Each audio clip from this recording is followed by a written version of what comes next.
Hello students, welcome to this session. So இன்னைக்கு கிளாஸில் என்ன பார்க்க போகிறோம் அப்படின்னா டீச்சிங் ஆப்டிடியூடோட ரிமைனிங் டாபிக்ஸ் நம்ம பார்க்க போகிறோம். ஸோ இன்னைக்கு கிளாஸில் டிஸ்கஸ் பண்ண போகிற டாபிக்ஸ் வந்து objectives, characteristics and basic requirement of teaching. So நம்ம ஒரு பாசிட்டிவ் நோட்டோட ஸ்டார்ட் பண்ணுவோம்னு சொல்லியிருக்கோம். ஸோ இன்றைக்கி நம்ம பார்க்க போகிற பாசிட்டிவ் நோட் என்ன அப்படின்னா, don't start your day with the broken pieces of yesterday. Every day is a fresh start. Each day is a new beginning. Every morning we wake up with is the first day of our new life. So எதுவுமே பாஸ்டில் நடந்த எந்த விஷயங்களையுமே நம்மளால் மாற்றவே முடியாது. So இப்போது நேற்று ஏதோ ஒரு நம்ம தப்பு பண்ணியிருக்கோம் அப்படின்னா அதை நினச்சி நம்ம வருத்தப்பட்டுட்டு இருக்கிறதுல எந்த பிரயோஜனமும் இல்லை. அதிலிருந்து வந்த மிஸ்டேக்ஸ்லேருந்து நம்ம என்ன கற்றுக்கிட்டோங்கிறது தான் ரொம்ப முக்கியம். அதே மாதிரி ஃப்யூச்சர் வந்து நம்மளுக்கே தெரியாது, என்ன நடக்கும் அப்படிங்கிறதே தெரியாது. அந்த தெரியாத ஒரு விஷயத்துக்காக நம்ம வரி பண்ணணுன்ற அவசியமே கிடையாது. ஸோ ப்ரெசண்ட் அப்படிங்கிறது இன்றைக்கி நடக்கிறது, இது நம்ம கையில் தான் இருக்குது. ஸோ இது ஒரு நியூ பிகினிங்காக ஸ்டார்ட் பண்ணுங்கள். இன்றைய நாள் உங்களுடையதாக இருக்கட்டும் அப்படின்னு சொல்லிட்டு உங்களோட லைஃப்பை நீங்கள் ரொம்ப ஜாலியாக வாழுங்க. ஸோ ப்ரெசண்ட்டை பற்றி மட்டுமே யோசிங்க. பாஸ்ட்டையோ இல்லை ஃப்யூச்சரை பற்றியோ கவலைப்படுறதுக்கு வேண்டவே வேண்டாம். ஒவ்வொரு நாளையும் ஒரு நியூ பிகினிங்காக எடுத்துக்கிட்டு மேலே மேலே போயிட்டே இருங்க. அதுதான் இன்றைக்கி நம்ம பாசிட்டிவ் நோட். ஓகே, ஸோ இது வந்து செல்ஃப் எவாலுவேஷன் செஷன். ஸோ இது வந்து உங்களை நான் அப்படியே நீங்கள் கமெண்ட்டில் வந்து போஸ்ட் பண்ணுங்கள் அதெல்லாம் நான் சொல்ல மாட்டேன். இது நீங்களே உங்களை எவாலுவேட் பண்ணிக்கிறது. ஏன்னா நம்ம லாஸ்ட் செஷன்லலாம் நம்ம பார்த்தோம், நம்ம வந்து லாஸ்ட் கிளாஸை அன்றைக்கி படிச்சுட்டு தான் அடுத்த செஷனே நம்ம ஸ்டார்ட் பண்ணணும் அப்படின்னு நம்ம சொல்லியிருக்கோம். ஸோ எத்தனை பேர் அதில் நம்ம கிளியராக இருக்கோங்கிறத நம்ம தெரிஞ்சுக்கலாம். நீங்களே உங்களை எவாலுவேட் பண்ணிக்கலாம். ஓகே, நம்ம லாஸ்ட் கிளாஸ் நம்ம சரியாக கவனிச்சோமா இல்லையாங்கிறத நம்ம எவாலுவேட் பண்ணிக்கலாம். ஸோ நீங்களே யோசிச்சு பாருங்கள், இதுக்கான ஆன்சர்ஸ் எல்லாம் நீங்களே யோசிச்சு பாருங்கள். ஃபர்ஸ்ட் ஒன், 3 லெவல்ஸ் ஆஃப் திங்கிங்னு சொல்லிட்டு நம்ம நேற்று பார்த்தோம். அது என்னென்னலாம் 3 லெவல்ஸுன்றதை யோசிங்க. Okay, next, other name of the reflective level of thinking. Next, proponent வந்து ஒவ்வொரு லெவல் ஆஃப் திங்கிங்கும் ப்ரொபனண்ட் வந்து நம்ம பார்த்துருந்தோம். ஸோ அந்த ப்ரொபனன்ட்ஸ் எல்லாம் வந்து கரெக்டாக மேட்ச் பண்ணுங்கள். அண்டர்ஸ்டாண்டிங் லெவலுக்கு என்னது, மெமரி லெவலுக்கு என்னது, ரிஃப்ளெக்டிவ் லெவலுக்கு என்னதுன்றதை மேட்ச் பண்ணுங்கள்.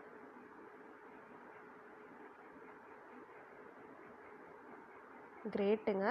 ஸோ இந்த 3க்குமே நம்ம கரெக்டாக ஆன்சர் பண்ணிட்டோம் அப்படின்னா நம்ம லாஸ்ட் செஷன் ரொம்ப கிளியராக இருக்கும்னு அர்த்தம். நம்ம திரும்பி இன்னொரு தடவை படிக்கணுன்ற அவசியம் கிடையாது. இல்லை அப்படின்னா எனக்கு ஏதோ ஒரு இதுக்கு ஆன்சர் தெரியல அப்படின்னா தயவு செஞ்சு போய் லாஸ்ட் செஷனை திருப்பி இன்னொரு தடவை பாருங்கள். பார்த்துட்டு அதில் கிளியர் ஆகிட்டு அதுக்கப்புறம் நீங்கள் இந்த செஷனை கவனிங்க. ஓகே, ஸோ நம்ம லாஸ்ட் கிளாஸோட ஒரு ரீகேப் நம்ம பார்க்கலாம். லாஸ்ட் கிளாஸ் வந்து நம்ம டீச்சிங் ஆப்டிடியூட் அப்படின்னா என்னன்னு பார்த்தோம். So it is an ability to teach in an effective manner. So ஒரு ஸ்டூடெண்ட்டுக்கு அண்டர்ஸ்டாண்ட் பண்ணுற லெவலுக்கு எவ்வளோ எஃபெக்டிவாக ஒரு டீச்சர் டீச் பண்ணுறாங்க அப்படிங்கிறதான் வந்து டீச்சிங் ஆப்டிடியூட். நெக்ஸ்ட் வந்து அப்ஜெக்டிவ்ஸ். ஸோ அப்ஜெக்டிவ்ஸில் நம்ம 2 பார்த்தோம். ஒன்று impart the knowledge and change and develop the behaviour. So அதில் ஒரு 2 டாக்ஸானமி நம்ம சொல்லியிருந்தோம், அதை நம்ம இன்றைக்கி பார்க்க போகிறோம். Next levels of teaching. So மொத்தம் 3 லெவல்ஸ் ஆஃப் டீச்சிங் இருக்குது. அந்த லெவல்ஸ் ஆஃப் டீச்சிங்கும் எதை பேஸ் பண்ணி அவங்க டிவைட் பண்ணியிருக்காங்க, இட் இஸ் பேஸ்ட் ஆன் தாட்ஃபுல்னஸ். ஸோ தாட்ஃபுல்னஸ் வச்சு தான் அவங்க வந்து பிரிச்சிருக்காங்க. ஒன்று memory level, understanding level, reflective level.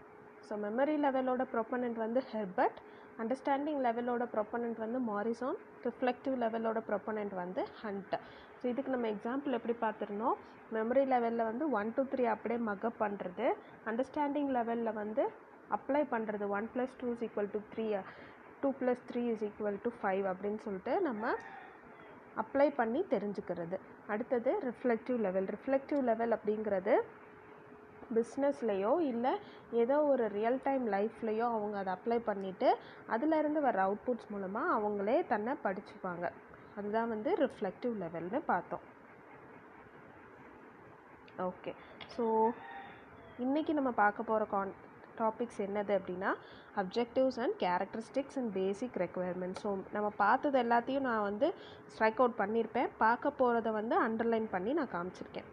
இது வந்து சிலபஸில் நீங்கள் உங்களுக்கு தெரிஞ்சுக்கிறதுக்கு ஈஸியாக இருக்கும். ஓகே, எந்த டாபிக் சிலபஸ்லேருந்து வச்சு நம்ம படிக்கணும்னு சொல்லியிருக்கேன். ஸோ சிலபஸில் எந்த டாபிக் நம்ம படிக்கிறோம் அப்படிங்கிறத நீங்கள் தெரிஞ்சுக்கலாம்.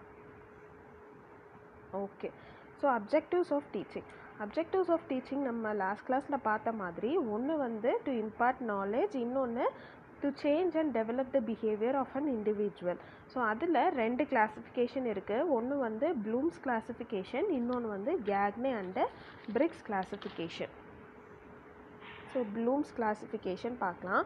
ப்ளூம்ஸ் டாக்ஸானமி அப்படிங்கிறத கொண்டு வந்தவர் பேர் என்ன அப்படின்னா, it was developed by Benjamin Bloom. அவர் தான் வந்து இதை கொண்டு வந்திருக்காரு. ஸோ அவரை பொறுத்தளவு மொத்தம் வந்து 3 டொமைனாக அவர் பிரிச்சுக்கிட்டாரு. ஸோ ஒரு ஹியூமன் பீயிங்கை வந்து அவர் 3 டொமைனாக பிரிச்சுக்கிட்டாரு. ஒன்று காக்னேட்டிவ், அடுத்தது அஃபெக்டிவ், இன்னொன்று சைக்கோமோட்டார். இதில் காக்னேட்டிவ் அப்படிங்கிறது கம்ப்ளீட்டாக பிரெயின் ரிலேட் பண்ணியே இருக்கும். ஸோ இது வந்து மெமரி அந்த மாதிரியான விஷயங்கள் எல்லாம் ரிலேட் பண்ணி இருக்கும். அடுத்தது அஃபெக்டிவ். அஃபெக்டிவ் அப்படிங்கிறது இமோஷன்ஸ், ஆட்டிடியூட்ஸ், ஸோ அதெல்லாமே ரிலேட் பண்ணி இருக்கும்.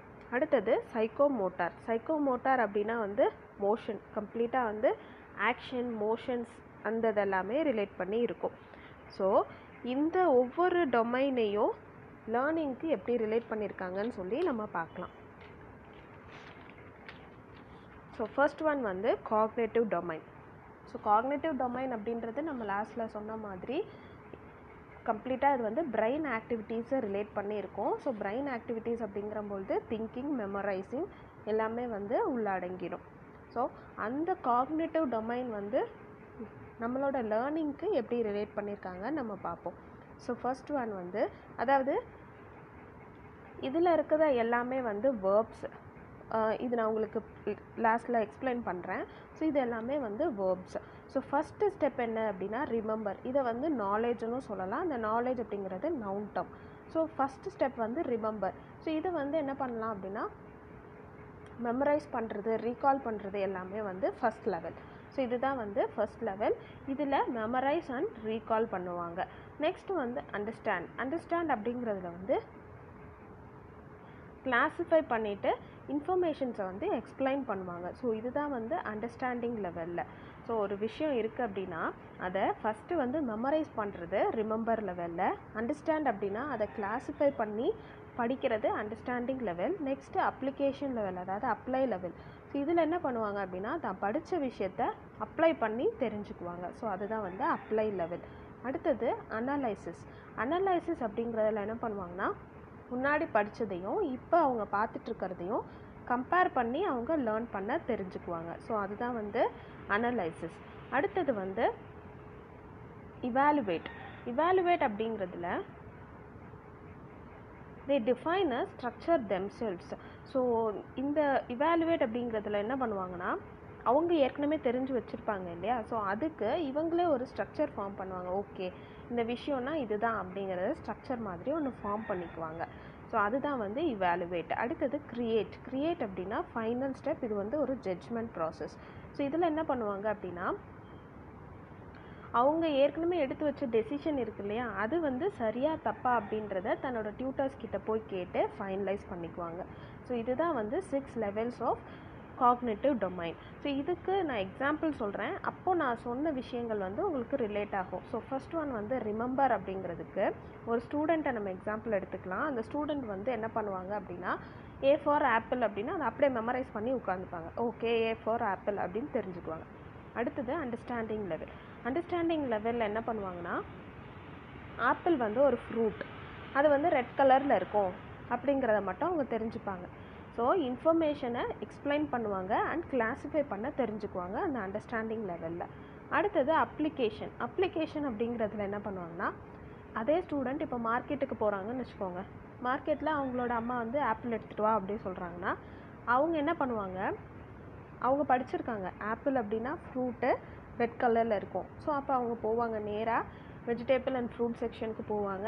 நம்ம தேடி வந்தது ஃப்ரூட்டு. ஸோ ஃப்ரூட்டுக்கு போவாங்க, அதில் எது ரெட் கலரோ அதை எடுத்துகிட்டு வருவாங்க. ஸோ அதுதான் அப்ளிகேஷன்.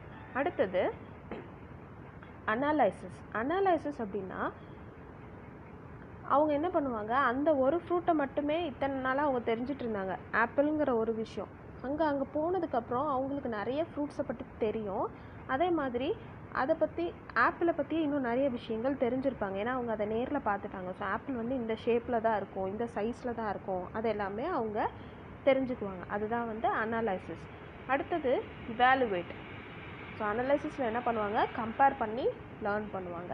அடுத்தது சிந்தசிஸ். ஸோ சிந்தசிஸில் வந்து அவங்களே ஒரு ஸ்ட்ரக்சர் இல்லை அவங்களே ஒரு ரிப்போர்ட் மாதிரி ஃபார்ம் பண்ணிக்குவாங்க. ஓகே, ஆப்பிள் அப்படின்னா அது ஒரு ஃப்ரூட், அது ரெட் கலரில் இருக்கும், அது வந்து இந்த ஷேப்பில் தான் இருக்கும், இந்த சைஸில் தான் இருக்கும் அப்படின்னு அவங்களே வந்து ஒரு டிஸ்கிரிப்ஷன் கொண்டு வந்துக்கிடுவாங்க. அடுத்தது கிரியேட் அப்படின்னா ஜட்ஜ்மெண்ட். ஸோ கொண்டு வந்த அந்த ரிப்போர்ட்டை வந்து அவங்க உடனே அப்படியே நம்பிட மாட்டாங்க, அதை வேறு யார்கிட்டையாவது கேட்டு கன்ஃபார்ம் பண்ணிக்குவாங்க. ஸோ டியூட்டர்கிட்ட டிஸ்கஸ் பண்ணி ஃபைனலைஸ் பண்ணுவாங்க. ஸோ இதுதான் வந்து கிரியேட். காக்னிட்டிவ் டொமைனில் 6 லெவல்ஸ் பார்த்தோம், அதுக்கான எக்ஸாம்பிளும் பார்த்துட்டோம்.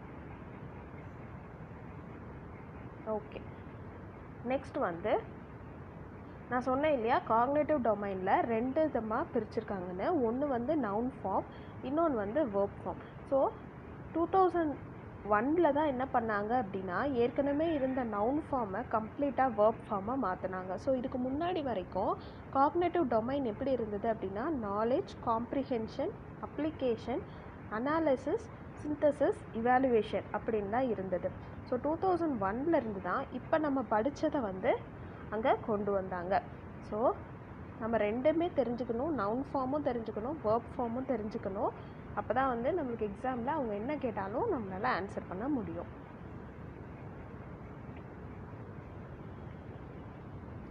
ஸோ நெக்ஸ்ட் வந்து அஃபெக்டிவ் டொமைன்.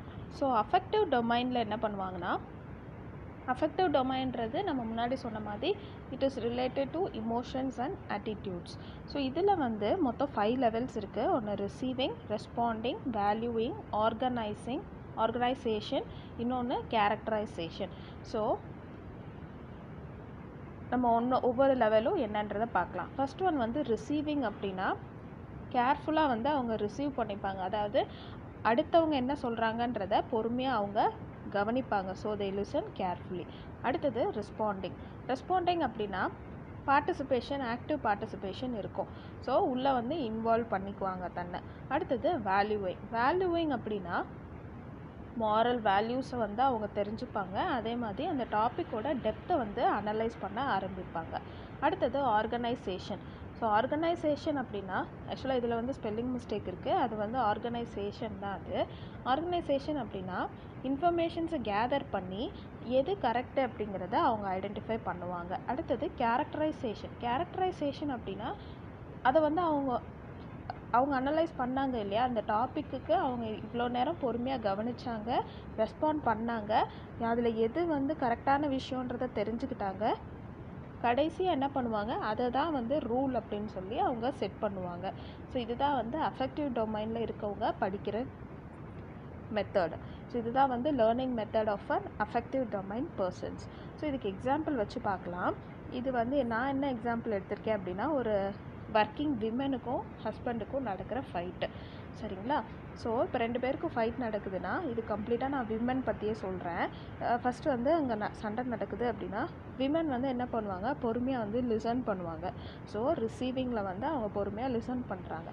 அடுத்தது ரெஸ்பாண்டிங்கில் வந்து தான் பக்கம் பொறுமையாக கவனிச்சுட்டே இருந்தால் மட்டும் பத்தாது இல்லையா, தான் பக்கம் இருக்கிற விஷயங்களை வந்து அவங்க அங்கே சொல்லணும். ஸோ அவங்க ரெஸ்பாண்ட் பண்ணுறாங்க. So active participation. அடுத்தது வேல்யூவிங்கில் இன்கேஸ் அந்த 2 பேரோட வாக்குவாதத்தில் ஏதோ ஒரு விஷயம் கரெக்டாக இருக்குது, அவங்க ஆப்போசிட் சைடில் இருக்கிறவங்க சொல்கிற விஷயம் கரெக்டாக இருக்குது அப்படின்னா அதை வந்து அனலைஸ் பண்ணுவாங்க. ஓகே, இது உண்மையா பொய்யா அப்படின்னு அனலைஸ் பண்ணுவாங்க.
ஸோ அனலைஸ் பண்ணுவாங்க. அடுத்தது ஆர்கனைசேஷன் அப்படின்றதுல என்ன பண்ணுவாங்கன்னா, அது இன்கேஸ் சரியாக இருந்தது அப்படின்னா அவங்களே வந்து யோசிப்பாங்க, ஓகே ஸோ நம்ம வந்து இந்த மாதிரி நம்ம ஸ்ப்ளிட்டப் பண்ணி ஒர்க் பண்ணோம் அப்படின்னா நம்மளால் ஃபேமிலி லைஃப் ஸ்பெண்ட் பண்ண முடியும், ஒர்க்லேயும் எந்த இஷ்யூஸும் இல்லாமல் நம்மளால் ஒர்க் பண்ண முடியும் அப்படிங்கிறத அவங்க அந்த இடத்துல புரிஞ்சுப்பாங்க. அடுத்தது கேரக்டரைசேஷன். ஸோ கேரக்டரைசேஷனில் அவங்க இதெல்லாமே வந்து ப்ராக்டிக்கலாக பண்ணி பார்ப்பாங்க. ஓகே இது சரியாக வந்துச்சு அப்படின்னா இதுதான் வந்து ரூல்னு அவங்க செட் பண்ணிப்பாங்க. இதுபடியே தான் அவங்களோட ரெஸ்ட் ஆஃப் த லைஃப்பில் வாழ்வாங்க. ஸோ ஹாப்பி லைஃப்பும் இருக்கும், ஒர்க் டைம் பேலன்ஸும் அவங்களுக்கு கரெக்டாக வந்துடும். அடுத்தது psychomotor domain. So psychomotor domain அப்படின்றது ஃபிசிக்கல் மூமெண்ட்டையும், அதாவது இது ஃபுல்லாகவே மோஷன்ஸை பற்றி ரிலேட் ஆனது. ஸோ ஃபிசிக்கல் மூமெண்ட்டை பற்றி ரிலேட் ஆனது. ஸோ இதை வந்து லேர்னிங்க்கு ரிலேட் பண்ணுறாங்க. இந்த டாபிக் வந்து இதுக்கு முன்னாடி வரைக்கும் கேட்டதே கிடையாது. ஸோ அதனால் நம்ம சைக்கோமோட்டார் டொமைன் நம்ம பார்க்க போகிறதில்ல. நெக்ஸ்ட் வந்து characteristics of teaching. So characteristics of டீச்சிங்னா என்னென்னா, ஒரு டீச்சிங் இருக்குது அப்படின்னா அதில் முக்கியமான விஷயங்கள் நம்ம தெரிஞ்சுக்க வேண்டியதெல்லாம் என்னென்னு இருக்குது. ஒரு டீச்சிங்னா அதுக்கு முக்கியமான விஷயங்கள் என்னன்றதை பார்க்கலாம். ஃபர்ஸ்ட் ஒன் வந்து ஒரு லேர்னருக்கு கரெக்டான கைடன்ஸையும் ப்ராப்பரான ட்ரைனிங்கையும் கொடுக்க வேண்டியது அவசியம். அடுத்தது ஒரு டீச்சருக்கும் ஸ்டூடெண்ட்டுக்கும் இடையில இருக்கிற ஒரு வேல்யூவான இன்டராக்ஷன் தான் வந்து டீச்சிங் அப்படிங்கிறது. அதுக்கப்புறம் teacher teach efficiently when she is confident on subject. So ரொம்ப எஃபெக்டிவாக அவங்க நடத்துவாங்க. எப்போது அந்த டாப்பிக்கில் அவங்க கான்ஃபிடென்ஸாக இருக்கும் பொழுது தான் அந்த டாப்பிக்கை அவங்க ரொம்ப நல்லாவே நடத்துவாங்க. கான்ஃபிடென்ஸ் எப்போ வரும், அவங்க அந்த டாபிக் நல்லா ப்ரிப்பேர் பண்ணியிருக்கும் பொழுது கான்ஃபிடென்ஸ் வரும். Next teaching encourage students to learn more and more. இது நம்ம சின்ன வயசில் நம்ம பார்த்துருப்போம். டீச்சர்ஸ் வந்து நம்மளுக்கு சயின்ஸ் சப்ஜெக்ட்ஸ்லாம் சொல்லி தரும்போது அவ்வளோ ரியலிஸ்டிக்காக சொல்லி தருவாங்க. ஏன்னா அப்போ தான் வந்து நம்மளுக்கு இன்ட்ரெஸ்ட் வரும் அப்படின்னு சொல்லிட்டு ரொம்ப ரியலிஸ்டிக்காக சொல்லி தருவாங்க. ஸோ அப்படி ரியலிஸ்டிக்காக சொல்லி தரும்பொழுது அந்த கிட்டுக்கு வந்து என்ன ஆகும் அப்படின்னா, ஓகே இன்னும் நம்ம தெரிஞ்சுக்கணும் அப்படின்னு சொல்லிட்டு அவங்க பயங்கரமாக கவனிப்பாங்க. அது மேலே மேலே அவங்க படிக்கவும் செய்வாங்க. அடுத்தது teacher imparts information in an interesting way. So knowledge வந்து கொண்டு வரது மட்டுமே ஒரு டீச்சரோட வேலை கிடையாது. நாலேஜ் எப்படி கொண்டு வரணும், அது ரொம்ப இன்ட்ரெஸ்டிங்கான வேலை அவங்க கொண்டு வரணும்.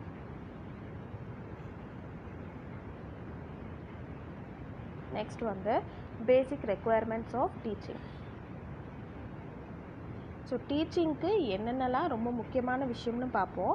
ஸோ ஃபர்ஸ்ட் ஒன் வந்து டீச்சர் வந்து ரொம்ப எஃபிஷியண்ட்டாக இருக்கணும்னா அவங்க சப்ஜெக்ட் நாலேஜில் ரொம்ப ஸ்ட்ராங்காக இருக்கணும். அதே மாதிரி ரொம்ப மோட்டிவேஷன் பர்சனாலிட்டியாகவும் இருக்கணும் அவங்க.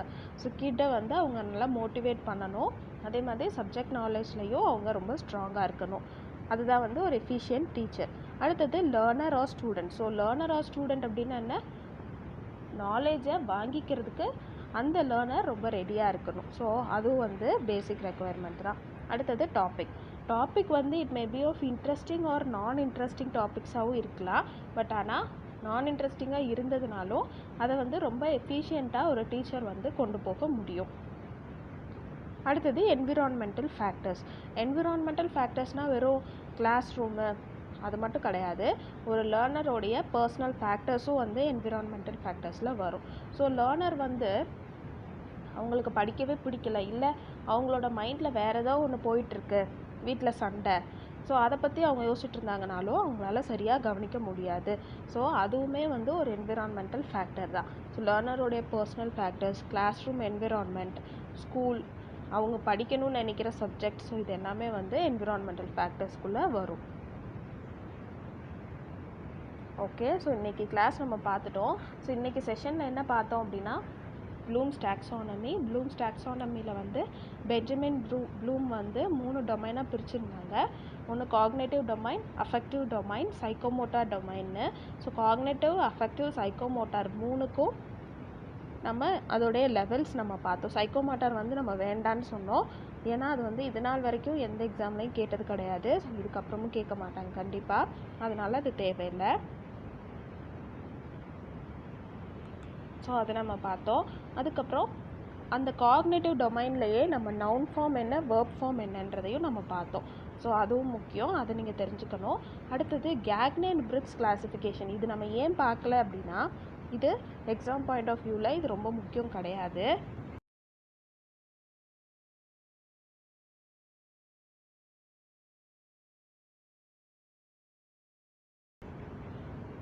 அது ஏன் பார்க்கல அப்படின்னா, எக்ஸாம் பாயிண்ட் ஆஃப் வியூவில் அது ரொம்ப முக்கியம் இல்லை. லாஸ்ட் இயர்லேருந்தோ இல்லை இதுக்கு முன்னாடி ப்ரீவியஸ் இயர்ஸ்லேருந்தோ அதுலேருந்து கொஸ்டின் வந்ததே கிடையாது. அதனால் நம்ம அதை பார்க்க வேண்டாம். அடுத்தது கேரக்டரிஸ்டிக்ஸ் ஆஃப் லேர்னிங், அப்புறம் பேசிக் ரெக்குயர்மெண்ட்ஸ் ஆஃப் டீச்சிங் என்னென்னன்றதை பார்த்தோம். ஸோ பேசிக் ரெக்குயர்மெண்ட்ஸில் teacher, learner, topic and environmental ஃபேக்டர்ஸ்ன்றதை பார்த்தோம். ஸோ இன்றைக்கி நம்ம செஷன் முடிச்சிட்டோம். ஸோ இதில் திருப்பி போய் படிங்க. அந்த லெவல்ஸ் எல்லாம் ரொம்ப முக்கியம், அது நல்லா தெரிஞ்சுக்கணும். அடிக்கடி கொஸ்டின் வந்து அந்த ப்ளூம்ஸ் டாக்ஸானமி, அதுவும் காக்னேட்டிவ் டொமைன்லேருந்து அடிக்கடி வரும். நவுன் ஃபார்மும் வேர்ப் ஃபார்ம் ரெண்டுலேருந்துமே வரும். ஸோ அதனால் அதை நல்லா கிளியராக படிச்சுக்கோங்க. ப்ளூம்ஸ் டாக்ஸானமி ரொம்ப முக்கியம் இன்றைக்கி நம்ம டீச் பண்ண டாபிக்ஸில். ஸோ இதில் இன்னும் வேறு ஏதாவது டவுட் இருந்ததுனாலும் எனக்கு கமெண்ட் பண்ணுங்கள், நான் பார்த்துட்டு உங்களுக்கு ரிப்ளை பண்ணுறேன். ஓகேயா? Thank you so much.